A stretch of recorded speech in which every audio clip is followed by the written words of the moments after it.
প্রশ্নটি হলো, ঢাকা বিশ্ববিদ্যালয়ের মতো পবিত্র জায়গায়, সেই মতিহারের সবুজ চত্বর, সেই বুয়েটের ক্যাম্পাসে, চিটাগংয়ের ক্যাম্পাসে যখন যে ভাষাই সমালোচনা করা হলো, সেই ভাষাটি এর আগে বাংলাদেশের মানুষ কখনো কোনো শিক্ষা প্রতিষ্ঠানে শুনেছে বলে আমি অন্তত কানে শুনিনি। জায়গার পরিত্রাণের জন্য তোমরা লড়াই করলাম একসাথে, কাঁধে কাঁধ মিলিয়ে।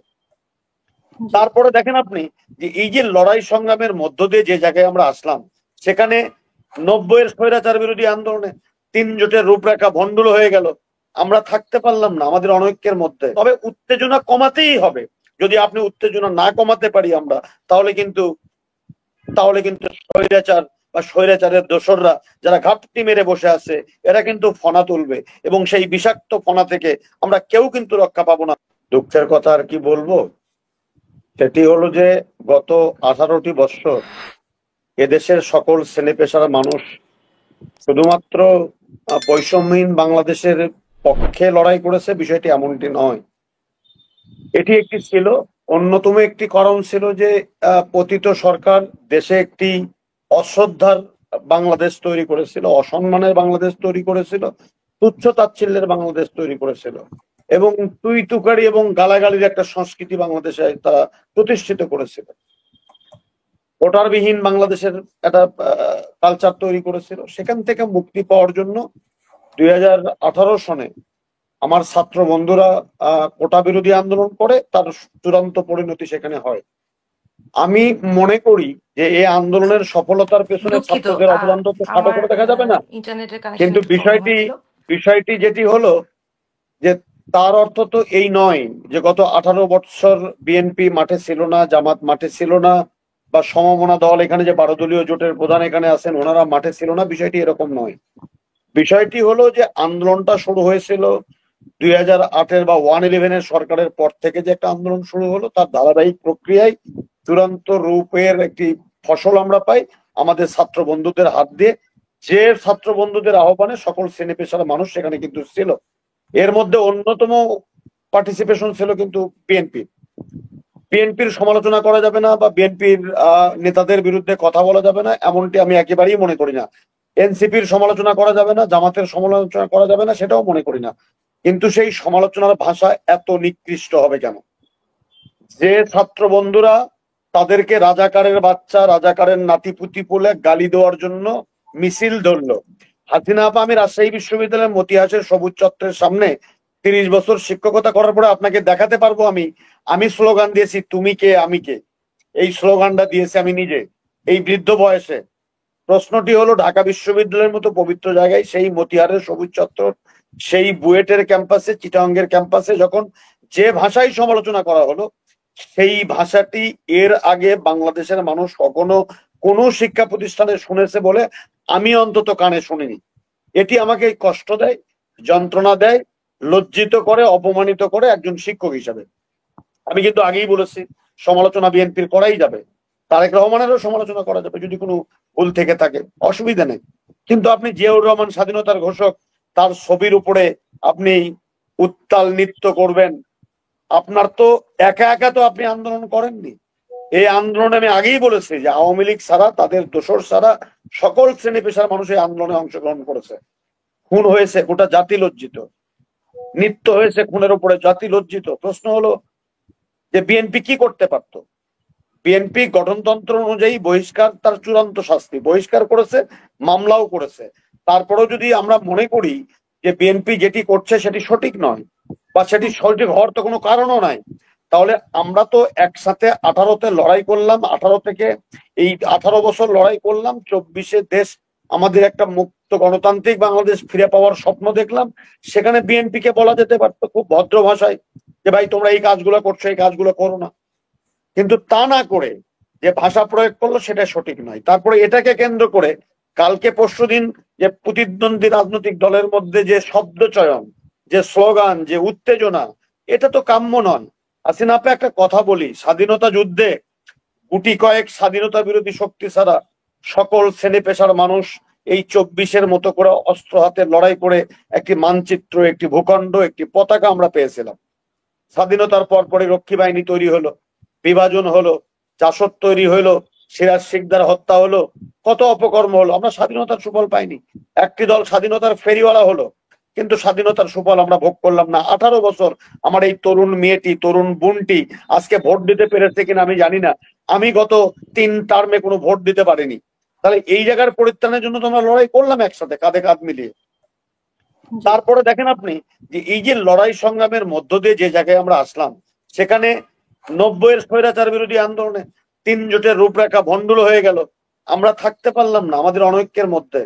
24-এ যে ঐক্যটা তৈরি হলো সকল রাজনৈতিক দলের মধ্যে, এমন কি স্বার্থের ব্যাঘাত ঘটলো, এমন কি ক্ষতি হলো যে একজন আর একজনের মন্ডুৎপাত করার জন্য রাতের অন্ধকারে ক্যাম্পাসে আমরা মিছিল দিয়ে বেরোলাম, বিশ্রী ভাষা প্রয়োগ করলাম।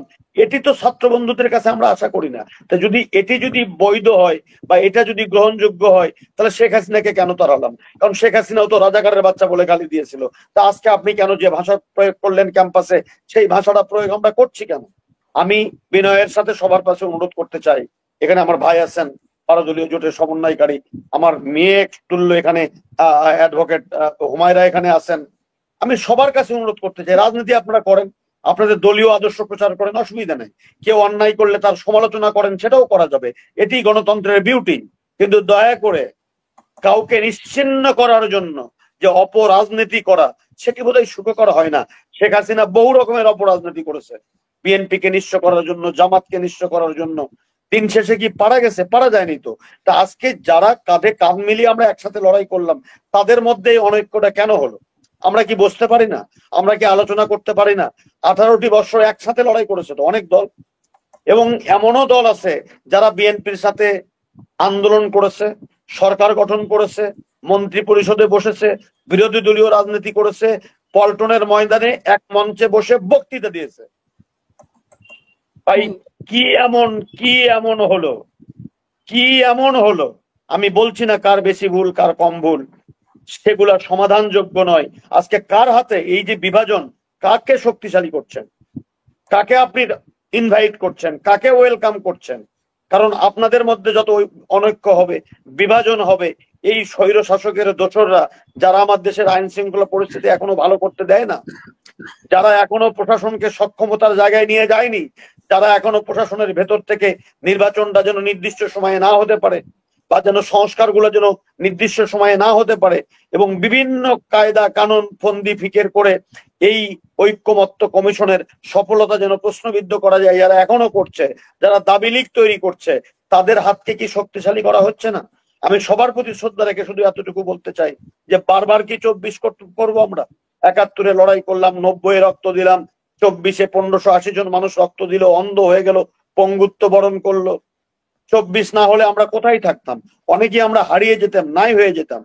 যে দলের প্রধান স্বাধীনতার ঘোষণা দিলেন, তারেক রহমানের বিরুদ্ধে তুচ্ছ-তাচ্ছিল্য করছেন, কিন্তু বিএনপি নামক যে একটি বড় দল মানুষ মনে করে যে এখন নির্বাচন হলে ক্ষমতায় যাবে, সেই দলের অন্যতম একটি থিঙ্ক ট্যাঙ্ক বা অন্যতম যে রূপকার এবং যিনি কেন্দ্রবিন্দুতে থাকেন এই মুহূর্তে, তাকে আপনি যে ভাষায় গালিগালাজ করছেন, কাকে শক্তিশালী করার জন্য?